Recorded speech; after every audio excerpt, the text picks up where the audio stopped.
आज का हमारा टॉपिक है संविधान सभा का गठन। यानी भारत का जो संविधान बन रहा था उस संविधान सभा का गठन कैसे किया गया था। तो संविधान सभा का गठन making of the constituent assembly. तो संविधान सभा का गठन कैबिनेट मिशन के आधार पर किया गया था।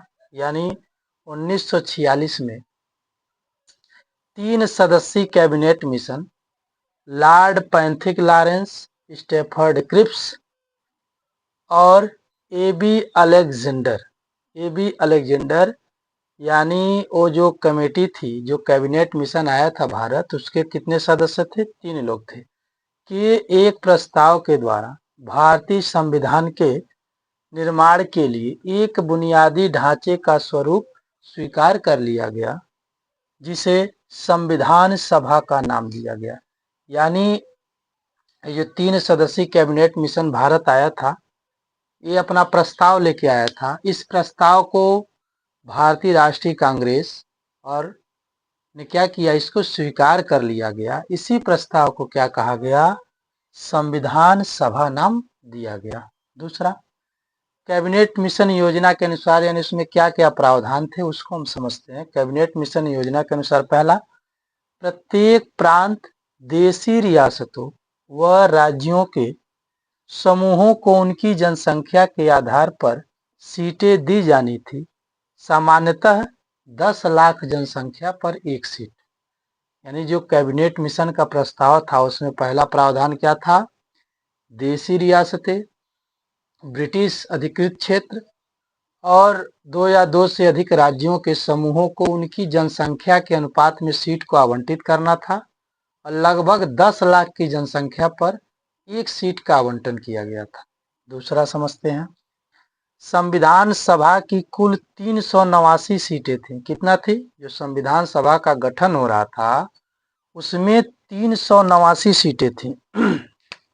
389 सीटों में से ब्रिटिश सरकार के प्रत्यक्ष शासन वाले, प्रत्यक्ष शासन का मतलब है कि पूरे भारत पर ब्रिटिशों का प्रत्यक्ष शासन नहीं था। प्रत्यक्ष मतलब डायरेक्ट, हर कार्यभार, हर चीज का उत्तरदायित्व अंग्रेजों का। और इनडायरेक्ट का मतलब है कि उनसे कुछ पैसा ले रहे हैं, कुछ टैक्स ले रहे हैं, अपनी सेनाएं रखे हुए हैं, बाहर से नियंत्रण है, अंदर से उनके ही अधिकारी काम कर रहे हैं। तो प्रत्यक्ष नियंत्रण वाले प्रांतों को 296 सीटें दी गई। कितना दी गई? 296 सीटें दी गई। तथा देशी रियासतों को 93 सीटें दी गई। यानी जो देशी रियासतें थी जहाँ पे अंग्रेजों का अप्रत्यक्ष नियंत्रण था, उनको कितना सीटें दी गई? 93 सीटें दी गई। उसके बाद में है, प्रत्येक प्रांत की सीटों को, जो प्रत्येक प्रांत में जो सीटें दी जानी थी उन सीटों को मुसलमान, सिख और सामान्य, सामान्य में कौन कौन था? मुस्लिम और सिख को छोड़ करके बाकी सभी लोग सामान्य में थे, में उनकी जनसंख्या के अनुपात में बांटा जाना था। ठीक। अगला है, देशी रियासतों के प्रतिनिधियों का चुनाव रियासतों के प्रमुखों द्वारा किया जाना था।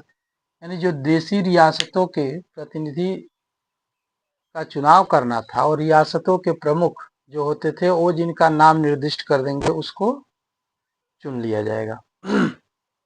फिर दिया है, संविधान सभा आंशिक रूप से चुनी हुई और आंशिक रूप से नामांकित निकाय था। यानी संविधान सभा वयस्क मताधिकार से नहीं चुनी गई थी, ठीक, लेकिन ये आंशिक रूप से, यानी कुछ चुने हुए लोग थे और कुछ नामांकित लोग थे। तो आंशिक रूप से चुनी हुई और आंशिक रूप से नामांकित निकाय था। आंशिक रूप से चुनी हुई, आंशिक रूप से, और आंशिक रूप से नामांकित निकाय था।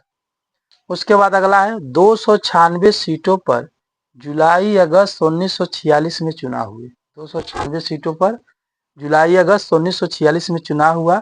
11 प्रांतों में से कांग्रेस को 208 सीटें मिली। कांग्रेस को कितनी सीटें मिली?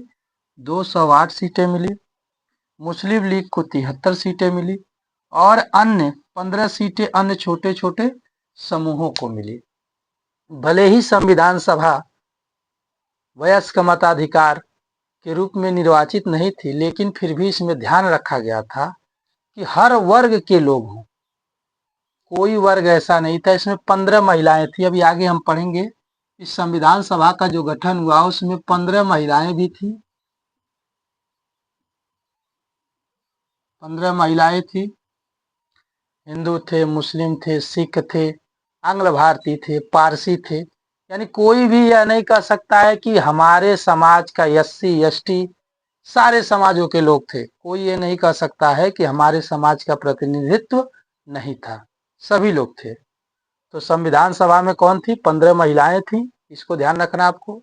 बाकी हर धर्म के लोग थे, चाहे वो पारसी हो, चाहे जैन हो, चाहे बौद्ध हो, जितने थे, चाहे आदिवासी हों, चाहे अनुसूचित हों, चाहे पिछड़ी में भी हों, सभी मतलब सारे समुदायों के प्रतिनिधियों को शामिल किया गया था।